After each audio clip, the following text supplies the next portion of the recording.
Hello दोस्तों, नमस्कार। Volume two light का वॉल्यूम टू प्रारंभ कर रहे हैं। रेडी हो जाइए।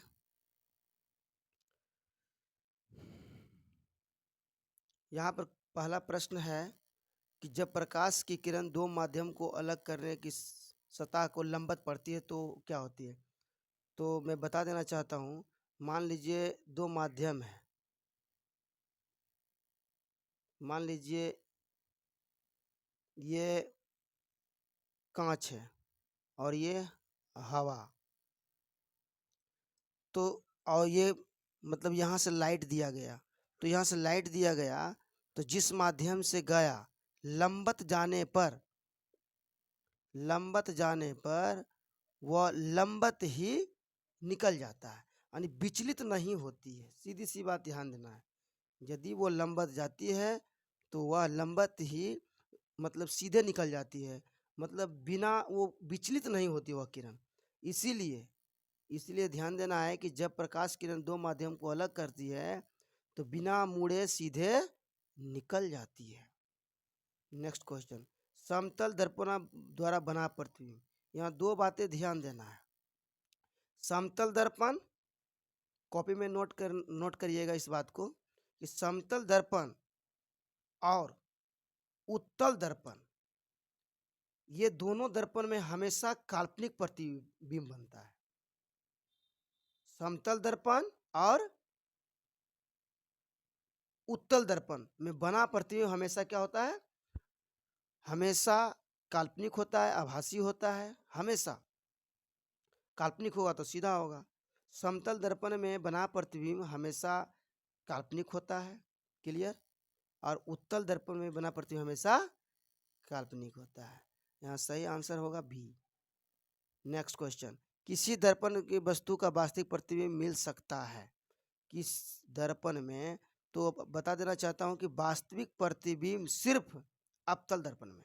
अभी जस्ट मैं बताया हूँ कि उत्तल दर्पण समतल दर्पण में हमेशा प्रतिबिंब काल्पनिक बनता है और वास्तविक प्रतिबिंब हमेशा अवतल दर्पण में बनता है। क्लियर। एक सेकेंड। क्लियर, ठीक। नेक्स्ट, किस दर्पण द्वारा वस्तु का आभासी प्रतिबिंब प्राप्त किया जा सकता है। तो यहाँ आभासी प्रतिबिंब यानी काल्पनिक प्रतिबिंब बन सकता है।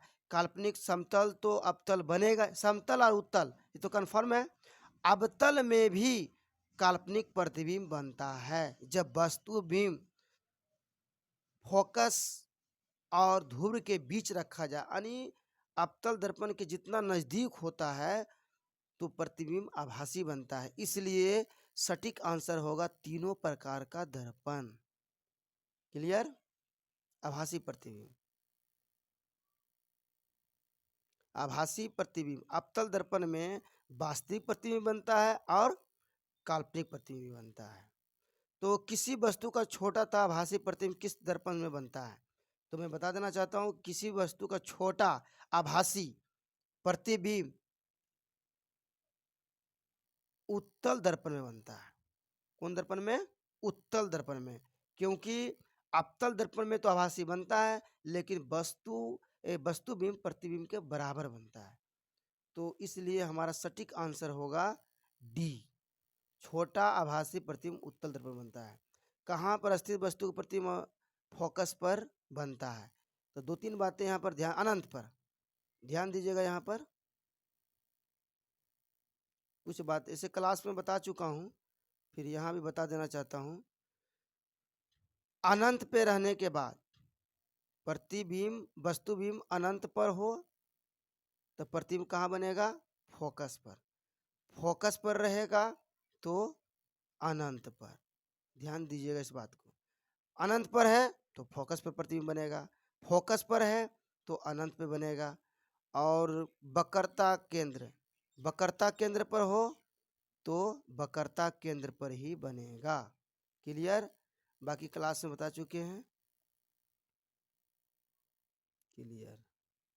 तो गोलीय दर्पण द्वारा प्रतिबिंब का आवर्धन एम ऋणात्मक, इसका अर्थ क्या होता है। तो मैं ऑलरेडी बता चुका हूँ कि गोलीय दर्पण द्वारा बने प्रतिबिंब का आवर्धन एम एम होने का मतलब क्या हुआ, एम मतलब मैग्निफिकेशन। फिर से बता देना चाहता हूँ कि एम बराबर मैग्निफिकेशन होता है, तो एम बराबर एक कॉन्सेप्ट है, एन है, ये क्या है, ये एन है। तो माइनस होने के मतलब, यहाँ पर एक सेकेंड,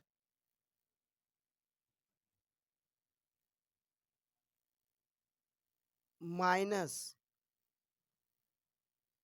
प्लस, माइनस का मतलब हो गया ऋणात्मक, और ऋणात्मक होगा तो वस्तु भी वास्तविक प्रतिबिंब होगा, और धनात्मक होने का मतलब काल्पनिक, काल्पनिक होगा तो प्रतिबिंब सीधा बनेगा, काल्पनिक होगा तो प्रतिबिंब सीधा।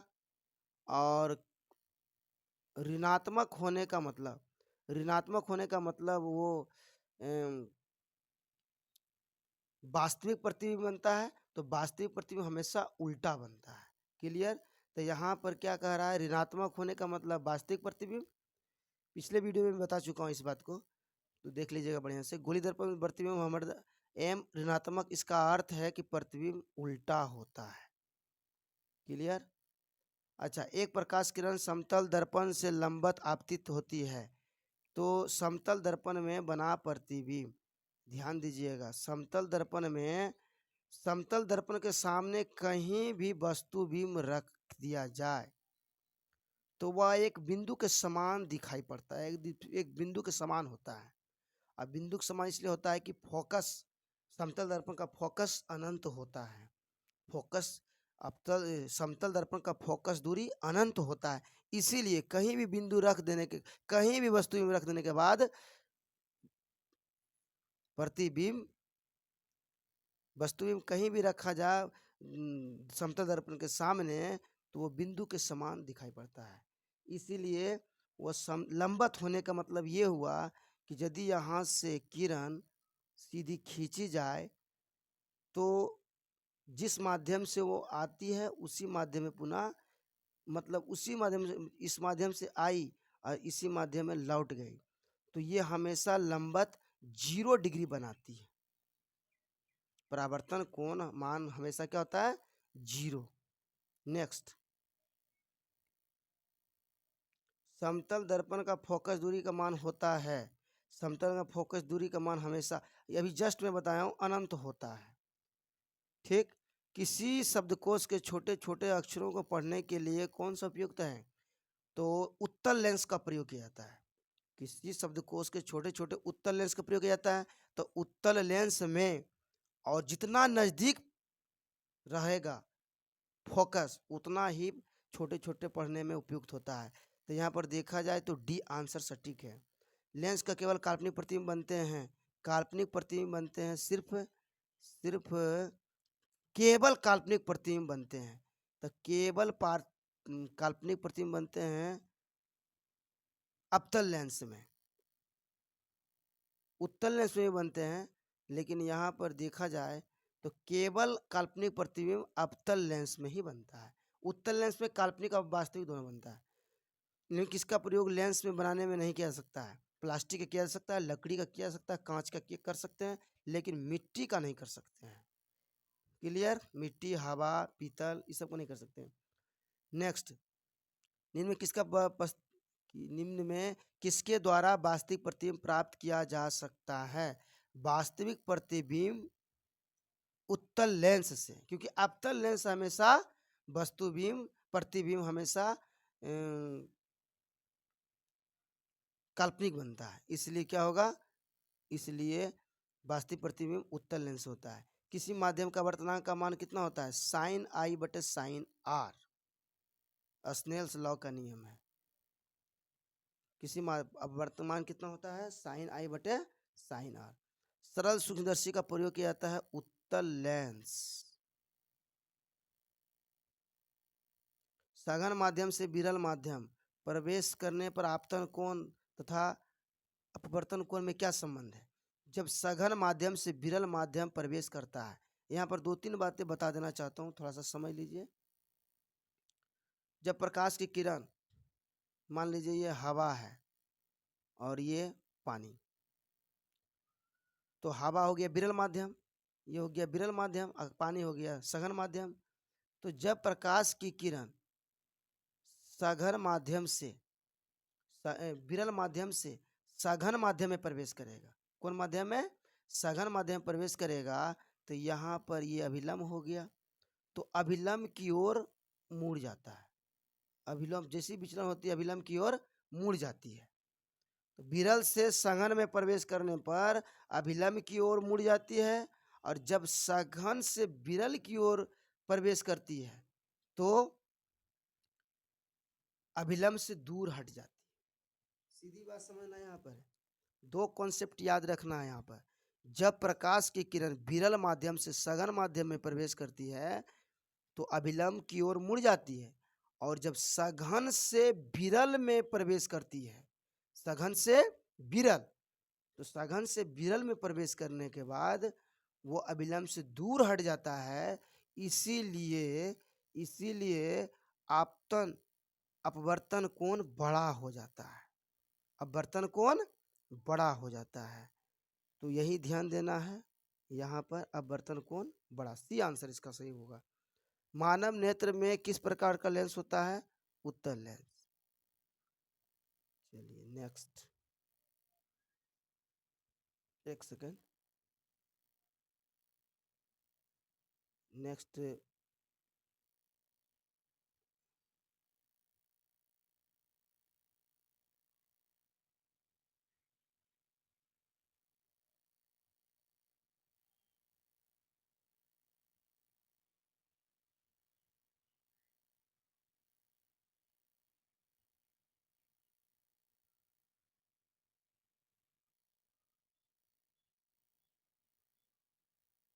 चलिए,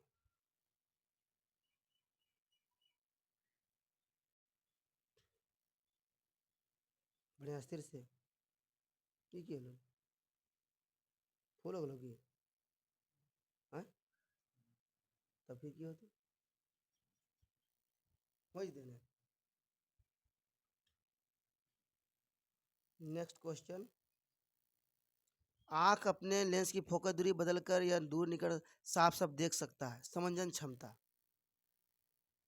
वीडियो बड़ा होने के कारण, समय ज़्यादा बड़ा होने के कारण हम शॉर्ट में खींच रहे हैं, थोड़ा ध्यान दीजिएगा। तो आंख अपने लेंस की बदलकर समंजन क्षमता, कौन क्षमता है? समंजन क्षमता।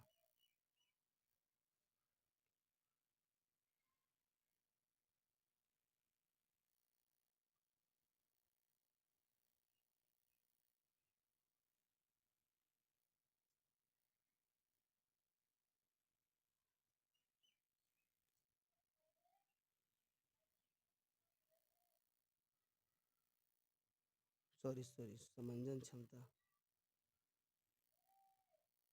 कौन क्षमता हो गया? समंजन क्षमता।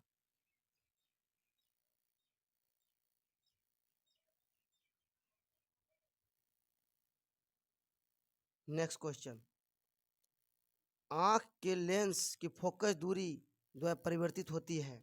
आंख के लेंस की फोकस दूरी किसके द्वारा परिवर्तित होती है? सिलियरी पेशियां द्वारा। ठीक है, लेंथ लेंस की फोकस दूरी कम हो जाने के बाद निकट दृष्टि दोष, और नेत्र लेंस की फोकस दूरी बढ़ जाने के कारण दूर दृष्टि दोष होता है। दो कॉन्सेप्ट समझना यहाँ पर, कि नेत्र लेंस की फोकस दूरी यदि कम जाता है, नेत्र लेंस की फोकस दूरी कम जाता है तो निकट दृष्टि दोष, और नेत्र लेंस की फोकस दूरी बढ़ जाता है तो दूर दृष्टि दोष। तो किस दृष्टि दोष में किसी वस्तु का प्रतिबिंब रेटिना के पीछे बनता है? तो रेटिना का पीछे बनता है दूर दृष्टि दोष में। निकट दृष्टि दोष में रेटिना के पहले बन जाता है। क्लियर? स्पेक्ट्रम प्राप्त करने के लिए किसका प्रयोग किया जाता है? प्रिज्म का। एक प्रिज्म में कितने सतह होते हैं? 5 सतह होते हैं। एक प्रिज्म में कितने सतह होते हैं? 5 सतह होते हैं। चलिए, किसका प्रयोग लेंस बनाने के लिए प्रयुक्त नहीं है? हवा। हवा से लेंस प्रयुक्त नहीं किया जा सकता लेंस बनाने के लिए। लेंस के कितने मुख्य फोकस होते हैं? 2। दर्पण में 1। लेंस में 2 मुख्य फोकस होते हैं और दर्पण में 1 होते हैं। आँख के रेटिना कैमरे किस भाग के दो काम करता है? तो आँख के रेटिना के किस भाग काम करता है? फिल्म। इसका अंतर पढ़ा चुका हूँ मैं। आँख और मानव नेत्र और कैमरे के बीच जो अंतर था क्लास में बता चुके हैं, ठीक है। तो कैमरे का जो काम डायफ्राम करता है, आंखें वही काम करता है, क्या चीज़, पुतली। क्लियर। तो नेत्र लेंस की फोकस दूरी अधिक हो जाने पर दूर दृष्टि दोष, नेत्र लेंस की फोकस दूरी कम हो जाने पर निकट दृष्टि दोष। नेत्र लेंस की फोकस दूरी निर्भर करता है वक्रता त्रिज्या पर, अपवर्तनांक पर, प्रकाश का रंग, इनमें से सभी तीनों पर। हमें घास का रंग हरा दिखाई देता है क्योंकि हरे रंग का प्रकाश का हमारी आंखों पर परावर्तित करता है। चलिए ठीक।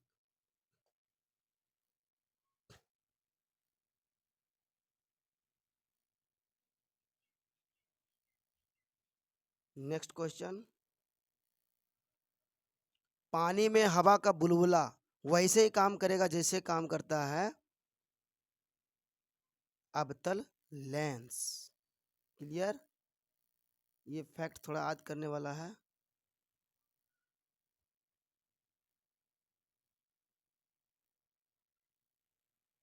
अवतल लेंस होगा। पानी में हवा का बुलबुला जैसे वैसे ही काम करता है जैसे करता है अवतल लेंस। पृथ्वी के पृष्ठ पर सूर्य का प्रकाश प्राप्त करते हैं तो प्रकाश की किरण प्रकिरण, एक सेकेंड। पृथ्वी के पृष्ठ पर सूर्य का प्रकाश प्राप्त करते हैं, ये प्रकाश किस प्रकार का किरण पुंज है? तो मैं बता देना चाहता हूँ कि दूर अनंत से या दूर सूर्य हो गया, तारा, वहां से यानी अनंत दूर से आ रही प्रकाश की किरणें, किरण पुंज समांतर होती है। अनंत से आने वाली प्रकाश की किरणें क्या होती है? समांतर। डायप्टर किसकी इकाई है? लेंस की क्षमता। धूप के चश्मे का क्षमता होती है 0 डायप्टर। एक लेंस की फोकस समांतर कितना है? 25 सेंटीमीटर। तो फोकस कितना है? 25 सेंटीमीटर। यहाँ पर ध्यान दीजिएगा, यहाँ पर सिर्फ यहाँ माइनस रहता तो अलग बात है, यहाँ सिर्फ 25 सेंटीमीटर है। तो लेंस की क्षमता कैसा है? मात्रा डायप्टर होता है। तो फोकस कितना दे रखा है? 25 सेंटीमीटर। 25 सेंटीमीटर है तो फोकस बराबर होता है 1/पावर। तो इसका मतलब ये हो गया कि 1/25, और इसको मीटर में कन्वर्ट करना पड़ेगा क्योंकि है ना सेंटीमीटर है, तो मीटर में कन्वर्ट करने के बाद ही पावर निकलता। एक सेकेंड, एक सेकेंड, हाँ ठीक ठीक। तो 100 से भागा देना पड़ता है, तो 100 ऊपर चला गया, नीचे आ गया कितना? 25। तो काट दिए, 25 चौका 4, 25 चौका 100, कितना हो गया? 4 डायप्टर। प्लस है तो यहाँ प्लस लिखेंगे, 4 डायप्टर। ठीक है, ये क्लास में ही बताएं क्वेश्चन, ध्यान दीजिएगा। अब नेक्स्ट, एक उत्तल लेंस की फोकस दूरी 0.2 मीटर है, तो यहाँ दे रखा है मीटर में ही, तो हमें कुछ नहीं करना है, फोकस बराबर हो जाएगा 0.2 मीटर। 2 मीटर होगा, तो मीटर में दे रखा है, इस चीज़ को ध्यान दीजिएगा। तो एफ बराबर होगा, तो क्या निकालना हमको है? एक सेकेंड, क्षमता, पावर निकालना है। ओहो, यहाँ गलत बता दिए, यहाँ पर होगा पी होगा और यहाँ होगा एफ, क्योंकि जो दिया हुआ है पावर निकालना है। तो पावर बराबर, तो पावर बराबर हो जाएगा 1/एफ, तो 1/0.2 हो जाएगा। तो यहाँ मीटर में है ही, इससे 100 से भागा नहीं देना पड़ेगा, ये दशमलव काटेंगे, 10 हो गया, 2 पंचम 10, तो हो गया 5 डायप्टर। क्लियर। तो यहाँ सटीक आंसर क्या होगा? 5 डायप्टर, क्योंकि यहाँ पर माइनस का शो नहीं किया है, इसलिए हमारा सही आंसर क्या होगा? 5 डायप्टर। यदि किसी ऐनक का लेंस द्वारा 2 डायप्टर 2 डायप्टर है तो इसके फोकस दूरी क्या होगा? अब यह फिर यहाँ क्वेश्चन ध्यान दीजिएगा, कितना दे रखा है, यहाँ बता देता हूँ कितना है बाबू, 2 डायप्टर। क्लियर। तो क्या 2 डायप्टर है? पावर, तो पावर हो गया कितना? 2 डायप्टर। तो फोकस बराबर लिख सकते हैं 1/1 लिख सकते हैं पी, तो 1/2 हो गया डायप्टर, तो 2 से 2 डायप्टर हो गया। तो जैसे एक चीज़ ध्यान दीजिएगा, यदि हमको फोकस दिया हुआ है तो 100 से भागा दे के 100 से भागा देना होगा, और यदि पावर दिया हुआ है हमको फोकस निकालना है तो 100 से गुना कर देना है। कितना हो गया 250, तो कितना हो गया 50 सेंटीमीटर। क्लियर। नेक्स्ट क्वेश्चन, एक उत्तल लेंस के जब पानी में डुबाया जाता है तो उसकी क्षमता घट जाती है। क्लियर। प्रिज्म के रंगों का विभाजन कहलाता है प्रकाश का वर्ण विक्षेपण। ये भी क्लास में पढ़ा चुके हैं। प्रिज्म से 40 नंबर क्वेश्चन, प्रिज्म से गुजरने पर सूर्य का प्रकाश किरणें भिन्न भिन्न रंगों में विभक्त हो जाती है। विभिन्न रंगों के किरण का विचलन भिन्न भिन्न होता है। D answer. श्वेत प्रकाश कितने रंगों से मेल से बना होता है? 7 रंग। श्वेत प्रकाश में जब प्रिज्म से होकर गुजरता है तो वर्ण सबसे अधिक विचलित होता है। तो मैं ये पहला वीडियो में बता चुका हूँ वॉल्यूम 1 में कि श्वेत प्रकाश प्रिज्म से होकर गुजरता है तो सबसे अधिक विचलित जिसका तरंगदैर्घ्य सबसे अधिक होगा वो कम विचलित होगा। तो लाल रंग का तरंगदैर्घ्य अधिक है इसलिए उसका विचलित कम है, और बैंगनी रंग का तरंगदैर्घ्य कम होता है तो उसका विचलन अधिक होता है, इसलिए यहाँ पर बैंगनी होगा सही आंसर। क्लियर। एक सेकेंड, चलिए।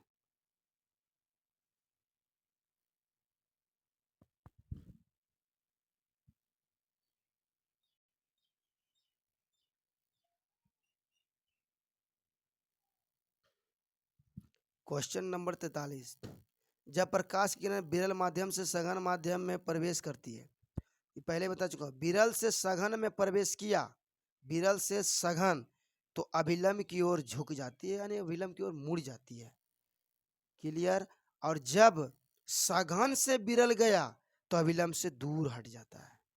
ये बातें ध्यान देना है, इस बात को पॉइंट्स में लिख लीजिएगा कि जब विरल माध्यम से सघन माध्यम में प्रवेश करता है तो अभिलंब की ओर झुक जाती है यानी मुड़ जाती है, और जब प्रकाश की किरण सघन से विरल माध्यम में प्रवेश करती है तो अभिलंब से दूर हट जाती है। ये परीक्षा में बहुत बार पूछा है क्वेश्चन, तो यहाँ पर सही आंसर होगा बी।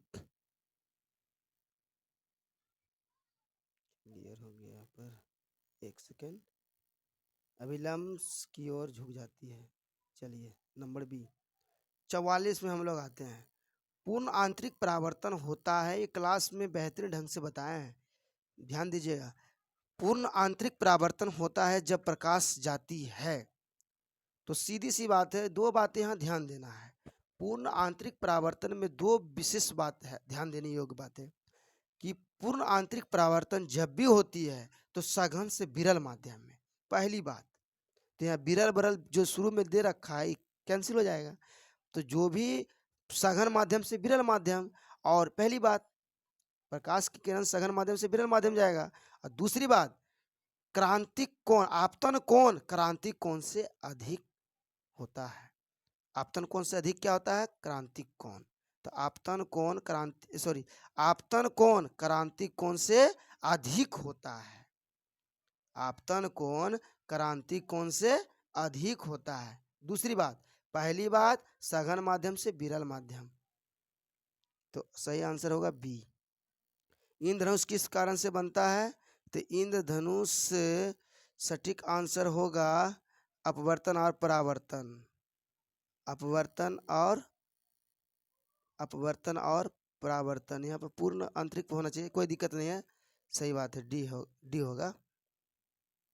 अच्छा, मृग मारीचिका प्रघटना, तो यहाँ बता देना चाहता हूँ, दो तीन बातें ध्यान दीजिएगा। यहाँ पूर्ण आंतरिक परावर्तन की जो फिनोमिना है, जो घटना है उस पर विशेष ध्यान दीजिएगा।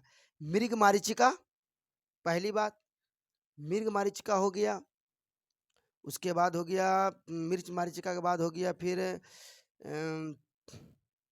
हीरा का टूटा हुआ हीरा टूटा हुआ, उससे प्रकाश का पूर्ण आंतरिक परावर्तन होता है, टूटा हुआ हीरा। मृग मारीचिका, पहली बात मृग मारीचिका, दूसरी हीरा का टूटा हुआ भाग, और ऑप्टिकल फाइबर तीन हो गया, और चौथी बात हो गया एंडोस्कोपी। चार ठो ध्यान देना योग्य बात है। पूर्ण आंतरिक परावर्तन की चार घटना है। पहली है मृग मारीचिका, दूसरी बात हो गया है हीरा टूटा हुआ या कांच का टूटा हुआ, उससे पूर्ण आंतरिक परावर्तन होता है। और दो हो गया, तीसरी बात हो गया ऑप्टिकल फाइबर, और चौथी बात हो गया इंडोस्कोपी। नेक्स्ट, तो यहाँ सही आंसर हो गया। तो मृग मारीचिका क्या हो गया? पूर्ण आंतरिक परावर्तन। इंडोस्कोपी कितना हो गया? 47 का पूर्ण आंतरिक परावर्तन। तरल से भरे हुए बीकर का तल किस प्रकार ऊपर उठा हुआ था?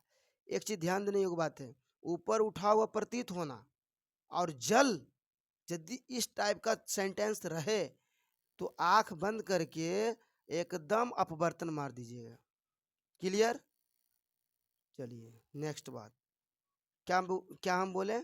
पहली बात यह है, यदि ऊपर उठा प्रतीत हो या जल की बात हो तो उसमें क्या आएगा? अपवर्तन। सूर्य से प्रकाश का आंतरिक परावर्तन हो सकता है कांच से वायु में जाए, यानी 49 का सटीक आंसर सी हो जाएगा।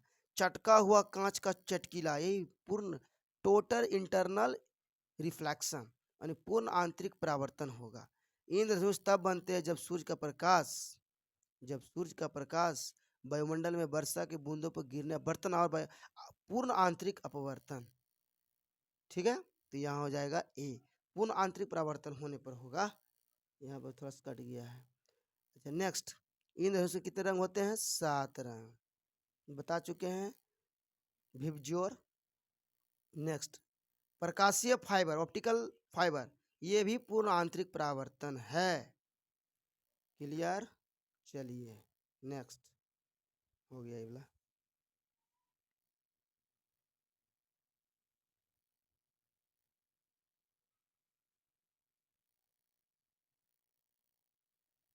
नेक्स्ट क्वेश्चन ध्यान दीजिएगा।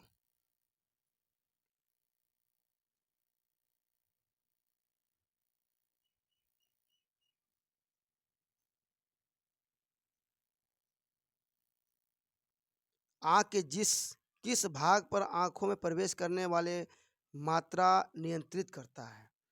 तो आँख में जो लाइट प्रवेश करता है वो आइरिस यानी परितारिका का काम है कंट्रोल करना। तो नेत्रदान में सिर्फ कॉर्निया को ही नेत्रदान कर सकते हैं। नेत्रदान में दाता को आँख किस हिस्से को प्रत्यारोपित कर सकता है? सिर्फ कॉर्निया। तो मनुष्य की आँख में प्रकाश की तरंगे किस स्थान पर? रेटिना पर। चलिए, मानव की समानता, क्योंकि रेटिना पर स्पॉटलाइट और ब्लाइंड लाइट है ना, ये सभी रेटिना पर होता है, इसलिए स्नायु उद्योगों का जो परिवर्तित होता है रेटिना पर। मानव की समान स्वस्थ आँख के लिए स्पष्ट दृष्टि का न्यूनतम दूरी मापी जा सकती है 25 सेंटीमीटर। मानव की सामान्य आँख के लिए स्पष्ट दृष्टि के न्यूटन बोले, न्यूटन यदि क्वेश्चन में पूछ रहे हैं तो 25 सेंटीमीटर, और यदि दूर रहे तो अनंत। न्यूनतम है तो 25, अधिकतम है तो अनंत। जब कोई व्यक्ति दूर की वस्तुओं को स्पष्ट नहीं देख सकता है तो मैं बता देना चाहता हूँ कि दो बातें ध्यान दीजिए। निकट दृष्टि दोष में निकट की वस्तु को स्पष्ट रूप से देख सकते हैं लेकिन दूर की वस्तु को स्पष्ट नहीं देख सकते। क्लास में पढ़ा चुके हैं, फिर भी ध्यान दीजिए। निकट दृष्टि दोष में निकट की वस्तु को स्पष्ट रूप से देख सकते हैं किंतु दूर की वस्तु को स्पष्ट रूप से नहीं देख सकते हैं। तो सटीक आंसर क्या हो जाएगा? बी। अब फिर बात करूं मैं दूर दृष्टि दोष का, तो दूर दृष्टि दोष में दूर की वस्तु को स्पष्ट रूप से देख सकते हैं किंतु निकट की वस्तु को स्पष्ट रूप से नहीं दिखाई देता है। दृष्टि दोष मायोपिया वाला व्यक्ति, मायोपिया कहते हैं निकट दृष्टि दोष का, या शॉर्ट साइटेडनेस कहें या मायोपिया कहें या निकट दृष्टि दोष। तो निकट दृष्टि दोष में क्या हो सकता है? निकट दृष्टि दोष में निकट की वस्तु स्पष्ट रूप से देख सकते हैं, सही बात है ए। निकट दृष्टि दोष की रोगी मुक्त करने के लिए निकट दृष्टि दोष को अवतल लेंस यानी नाडू बता चुके हैं, नाडू। तो निकट के लिए अवतल लेंस और दूर के लिए उत्तल लेंस, ये कॉन्सेप्ट याद रखिएगा। तो निकट के लिए अवतल लेंस होता है। दूर दृष्टि दोष को पीड़ित व्यक्ति को, दूर दृष्टि दोष में दूर की वस्तु को स्पष्ट रूप से देखता है, किंतु निकट की वस्तु दिखाई स्पष्ट रूप से नहीं पड़ता, इसलिए बी होगा।